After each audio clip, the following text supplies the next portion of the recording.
Hello, everyone. Welcome back to Your Life But Easier podcast.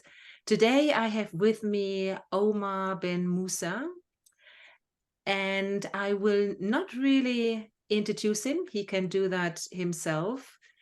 But my conversation I wanted to start today was about moving from hate to inner peace and compassion. So let's see where the conversation leads us.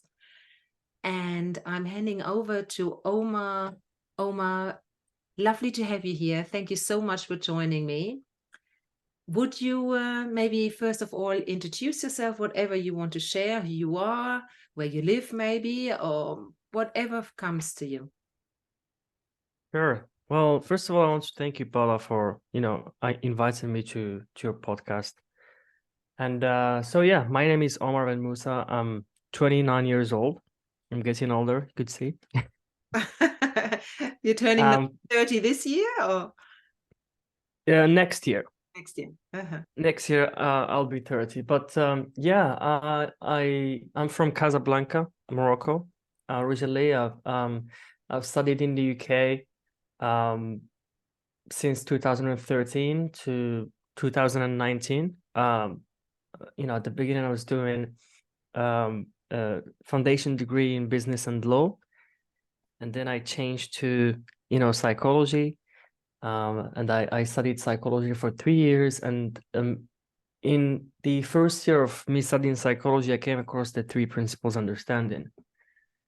And the reason why I chose to study psychology is because I was into self-development books since a young age. When I was, 15, 16 years old, I was reading books back then in French because I wasn't good at speaking English. Um, and I came across the Secret at first, and then I went on and start, reading books about NLP and hypnotherapy and positive psychology and all of that. And yeah, it was, the beginning of my journey, trying to find who I truly am in this world. And in 2017, I came across the three principles understanding. And it has completely shocked me at the beginning because it was completely opposite to what I, used to believe in terms of, like feeling better. And, I used to meditate and try to calm myself, or, speak to myself in the mirror, try to ingrain certain beliefs so I could be that, you know. I used to be insecure, growing up, when I was in college, got bullied a couple of times. And, I start trying to do something about it because of how horrible it felt like, you know, and trying to fit in. And so when I came across The Secret, it was something new for me, something that really shifted the way I think. And um, it led me to explore and start reading books. Like, I wasn't even reading books back then. I wasn't enjoying that. I mean, my dad used to say to me, like, I hope one day I'll see you like reading a book or something. But I hope he told me to grab a book and read about something that I'm passionate about, because that will motivate me more. I was passionate about tennis. Maybe he'll hand me a book about, tennis. I'll enjoy that read. But just, go and read a book wasn't something that motivated me to grab a book and read. So like when I came across the three principles, it really hit me and shocked me at the beginning, because all what I've learned reading these books, that I thought they helped me, and they helped me, but I still felt like I need to read more and do more. That's the thing about it. It's not that these books are not helpful, but they are helping you temporarily, just changing your thoughts. with another thought. But the three principles actually, you know, share about how we make up our thinking about these things. You know, Is it it's possible? Can I just, sorry to interrupt you. Is it possible that a book can change our thinking? Or is it actually that when we read something, it wakes something up in us? yeah, I you know, like I used to see it different back then. I thought that sometimes when I felt bad, I read a book and then I feel better about myself. Maybe because it's similar to my imagination and I start seeing the future and how I'm going to be and etc. But what I've seen now and realized is that there are other books that are transformational, that awaken something within you to see who you truly are at your core. Mm-hmm. Not stimulating your imagination, but actually being selfless, uh, being nothing in that nothingness, to see that from that nothingness that something comes about. Mm-hmm. You know, Mm-hmm.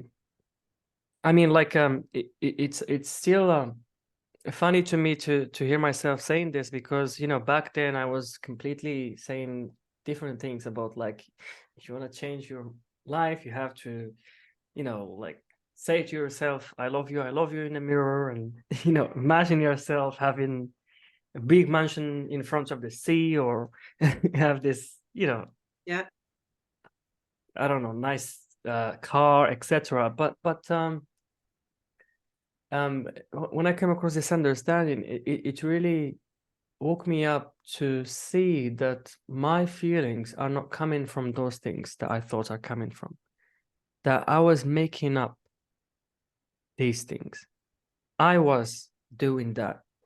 I was the one who's making myself feel, you know, happy or sad.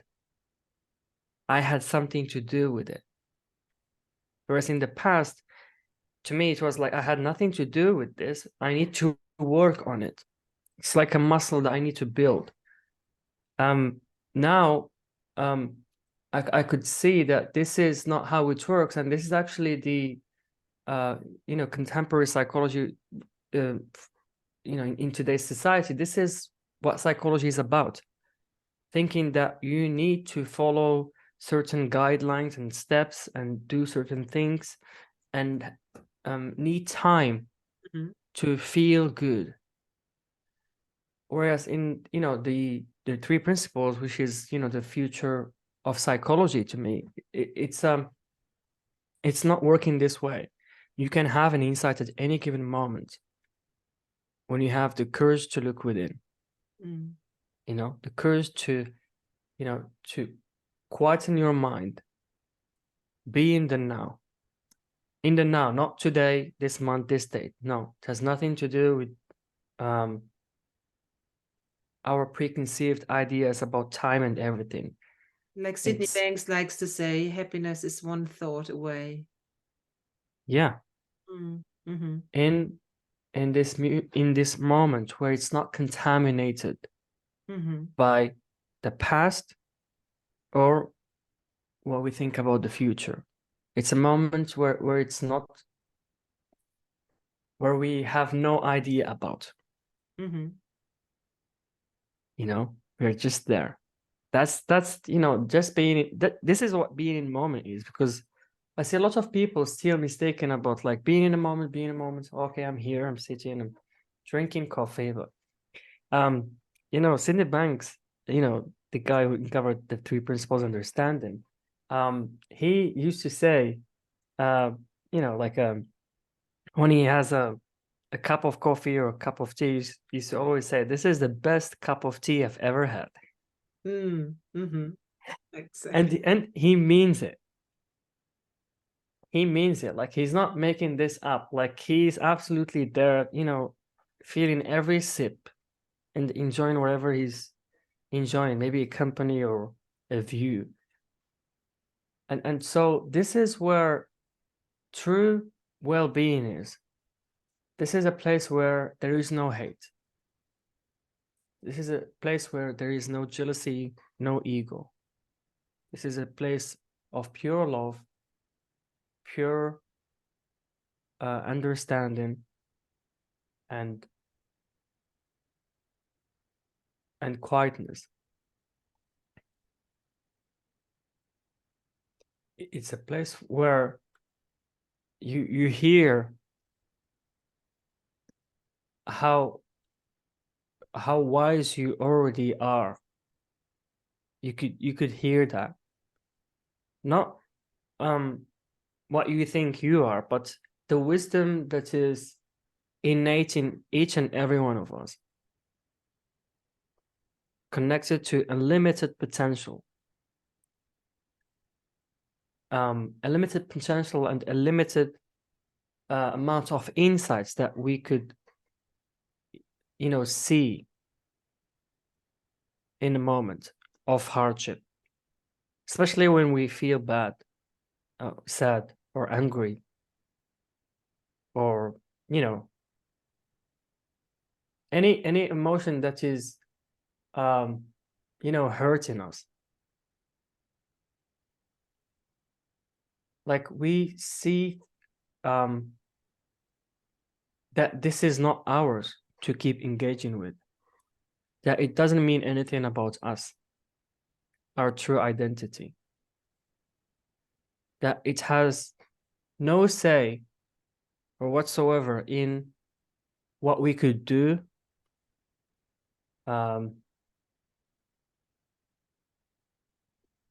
it really knows nothing about us. Sorry, there's my cat just complaining, my new cat. Can you hear it? Yeah, bless her. It's you're right. Yeah. What do you want then? There we are. Now it's okay. You want some insights as well. Exactly. Go on. It's beautiful. Very beautiful. So yeah, I mean, like, yeah, this 3 principles actually changed even my the way of being. Like I wasn't in the class. Like I didn't see this at the beginning, but my classmate noticed that I have changed, So I came across this understanding in 2017 at the end of January. After we finished the first year and came back on September, then my classmates start telling me, "But you're different. You're more calm. Something has changed. Have you been studying this summer or something like that?" My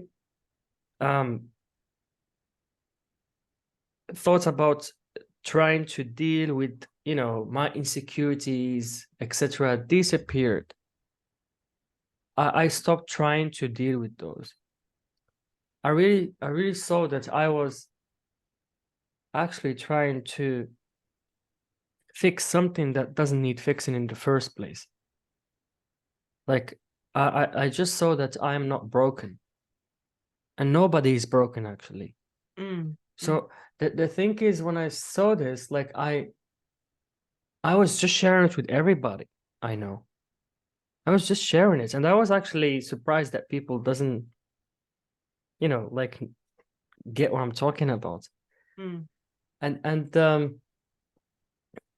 so yeah, I mean, like since I came across this understanding, I just knew that this is something that I want to do, because my whole life was about trying to find ways how to help myself, and then I start seeing that I am helping other people as well.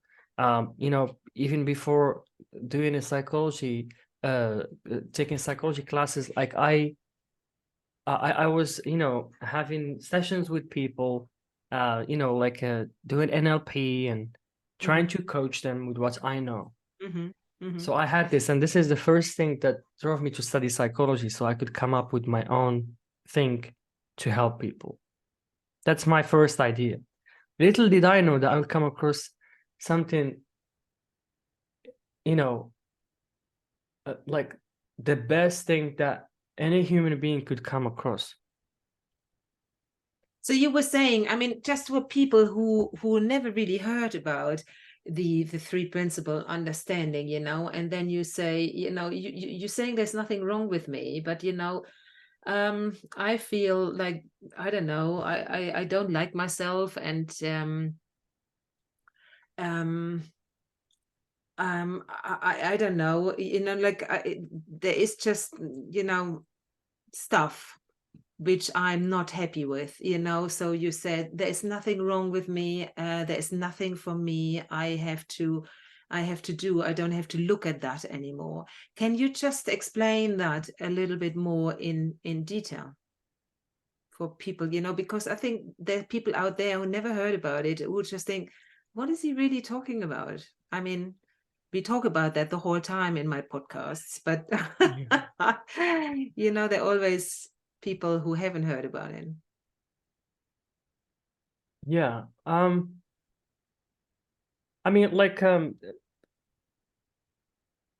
I've never had this thought before, to not do anything about my insecurities or my, negative feelings. I never thought about, I thought that I always have to do something about them, to feel better. And I think this is completely normal in our society, because like since we were young, we were, conditioned to be given something to maybe keep quiet, be a good kid, and rewarded when we do the right things, and certain things make us happy. Like when we were young, we had this either a teddy bear or a toy that we keep with us, and when we forget that toy, um especially when we're traveling, we feel that something is missing. I need that my teddy bear to feel good, to feel secure. Mm-hmm. And this is how it all started, actually, at a younger age. But actually, like if we look at it deeper, could really a teddy bear give me a feeling? Like what's inside that teddy bear? It's full of stuffing. Yeah, Jamie Smart likes to talk about the teddy bear thing, isn't it? Yes, yeah. It's a good one. Or like a lollipop, you get like a reward for, it's something to comfort you, to reward you for. And yes, yeah, because we're always looking for that positive feeling. Always looking for that positive feeling. And even in the principles, I still hear, look for the feeling, look for that positive feeling. But what I find is it is okay however you feel, when you know how your experiences is created in the first place. Absolutely. And then I can feel terrible for a moment and I get caught up, but I do know very quickly it is coming to me that it's coming from thought. It's not, like you said, from my past or from the future or from people or from circumstances, whatever it is. It is always 100% of the time coming from thought. And when I can see that, then I can sit in this uncomfortable feeling and I know it's going to pass by. And then I don't need to change. I don't need to do anything anymore. Yeah. And in that moment, immediately, my mind gets quiet. And I'm back in the here, in the present. And like we said, before, I think it was before we started the recording, you were saying about Sydney Banks with his cup of coffee or his tea. And he really enjoyed every moment of it. And in that moment, when I can see its thought, I'm present. And in that moment, I can enjoy again my cup of coffee. I actually today make a point out of it that when I drink my coffee, that my husband, Alan, he's really good with that. He's just, he really sits there and he enjoys his cup of coffee. That's the only thing he's doing. And I made recently a point, especially where I live now, it's such beautiful view, and just to be there and to enjoy that cup of coffee.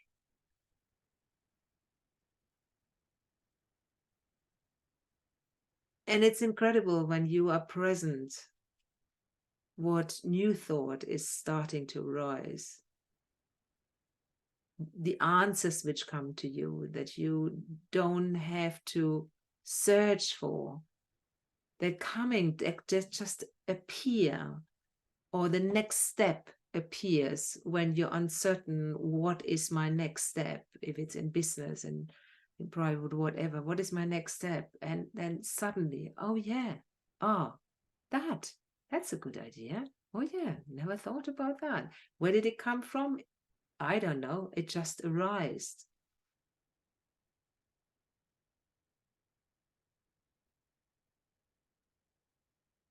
Absolutely. And like this is to answer your question about people might be wondering how to,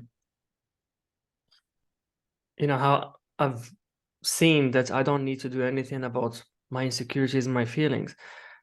These answers arise to you to see what insecurity is in that moment. To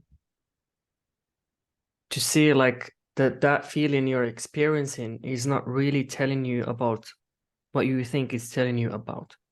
It's not telling you about, what this person said to you or what your boss sent you via email, or it has nothing to do with none of that. It's our own interpretation, the meaning we give to things that we experience. And when we see that, we start buying into the BS in our head. And that's where the quiet and calm and beautiful feeling come from leaving space for another beautiful feeling to emerge to the surface. Because when I'm clogged and I'm absorbed in my thinking about why I'm insecure, what I need to do about it, or like I'm missing out. I'm really missing out on what is available for me in this moment. And so the moment I see that, oh my God, like this is again my thinking. I mean, I talk about this nearly every day and I still get caught up in my thinking because there is no escape from it. This is the human experience. And actually, I had a thought about, this bandwagon of try to be positive and, be positive all the time. And it's going against the human experience. You cannot be positive all the time. It's not in the human race, at least. Like No, it's let's stop it. It's not human. It's not human. If you still feel sad and bad, and like, welcome to the human experience. Yeah. You feel sad, so what? Like that, does it really mean that you are? Does it say anything about you, who you truly are? I don't think so, because who you truly are is beyond your sadness, and you're thinking about your sadness, and you are thinking about yourself and everything else. It's not of this real. It's in this real, it's in this world of form where we experience and we suffer and our thinking. And actually in that suffering, there is a blessing in it because it's a reminder. Now I came to see that suffering or that bad feeling is like an alarm letting me know that I sat sidetracked in my thinking.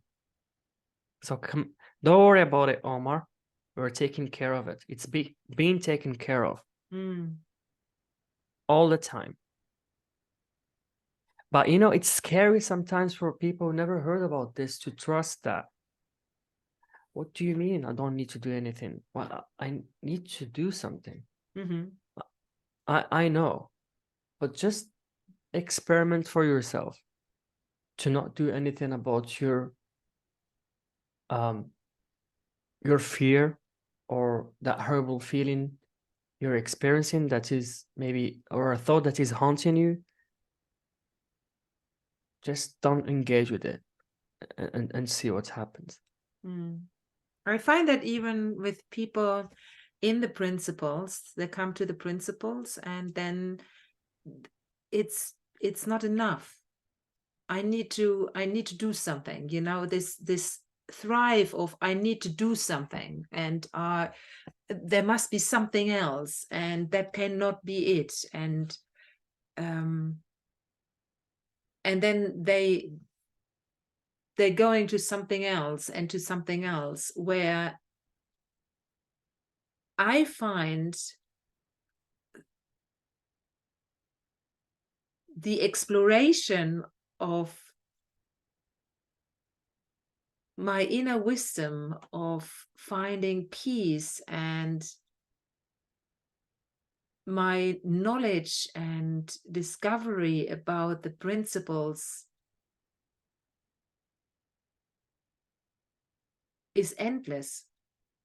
You know, like the universe is infinite. The discovery about the principles is infinite. So for me, and I always ever can only talk from my side, whatever that might be, but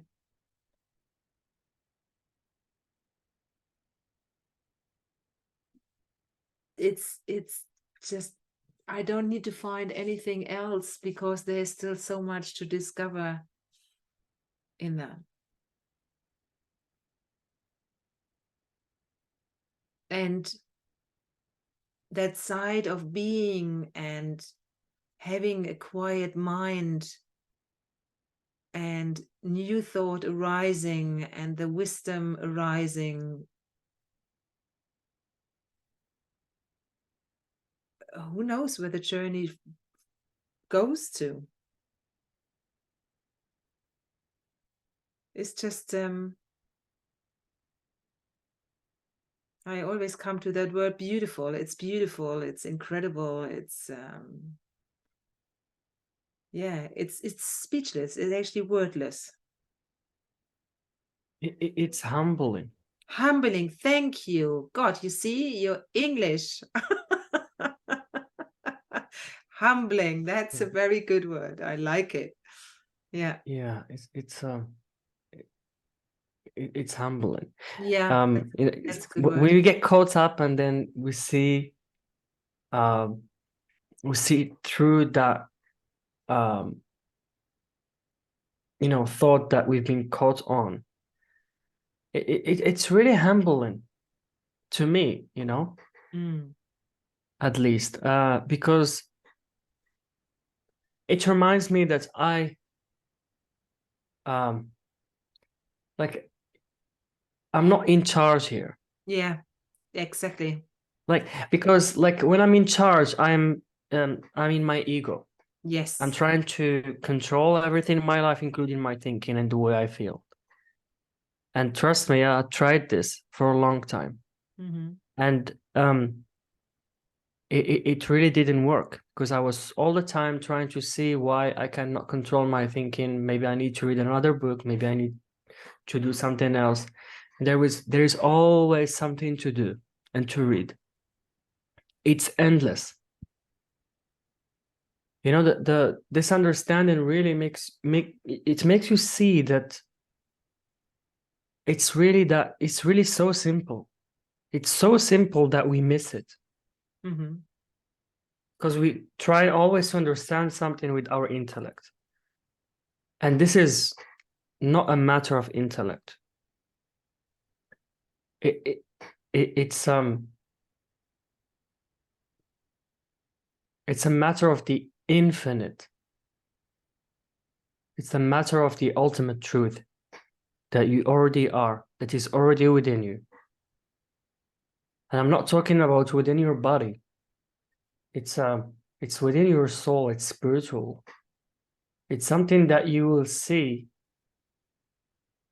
when you stop trying to see it, you know, trying to understand it, because it's not, you know, it's not a matter of the intellect. I remember Mark Twain once saying that if you learn to walk and talk the same way they taught you how to read and write, everyone would limp and stutter. Mm-hmm. So it's a different kind of learning. It's a learning that's, you know, that is not what we know in our educational system or school system. Not that kind of learning. It's an There is enough. understanding. It's a deeper learning that will make you see and drop those beliefs and thoughts that are not serving you. So it is like an unlearning. It's an automatic unlearning. It's, you know, like I used to meditate, for example, and I stopped meditating. Not because meditating is bad, but to me it didn't make sense anymore to meditate when I can be meditating most of the time, because like Same here. Yeah. There is like the difference, a huge difference between the practice of meditation and the state of meditation. Well, I found out that I don't need to practice meditation to be in that state. So I don't need to sit down and try to quiet myself. And sometimes it works and sometimes it doesn't. You know, I remember I used to have a vision board, and I used to have a table Monday, Tuesday, Wednesday, you know, all the days of the week, and take the day where I meditate and try to complete the whole month meditating. And if I don't, I have to start again. From scratch. That's hard work. Yeah. So I was making myself, you know, suffer. Yeah. You know, like I was making a rule with myself, like if I don't do this month, I'll have to feel guilty about it.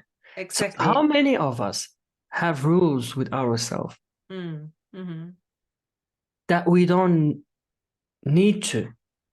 Like it's just something that will make me feel more bad. But I guarantee, you know, people are listening who want to see what we're talking about here, that the less you have in your mind and the less you pressure you have on yourself, the more joy, the more creativity, the more, you know, knowing you will have. You will know what to do in each and every moment. And it comes peaceful, effortlessly, without judgment, and like you said, more fun. Yeah. Yeah. Yeah, absolutely. Well, thank you so much, Omar. I really appreciate having this conversation here with you. And is there any last words you want to say to the listeners? Well, yeah. My last words are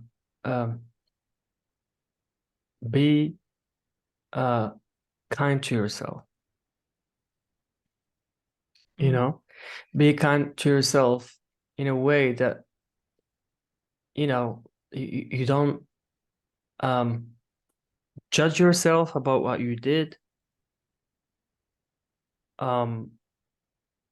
Just forgive yourself. Give yourself permission to see that you can be okay. You can feel good. You can you know, come back home and see who you truly are. And wherever you are and whatever you do and say, you always give the best you can. Always. In that moment, you don't know it any different. So, Absolutely. Thank you so much, Omar, for being here. And Thank you, Paula. It's been a pleasure. yeah.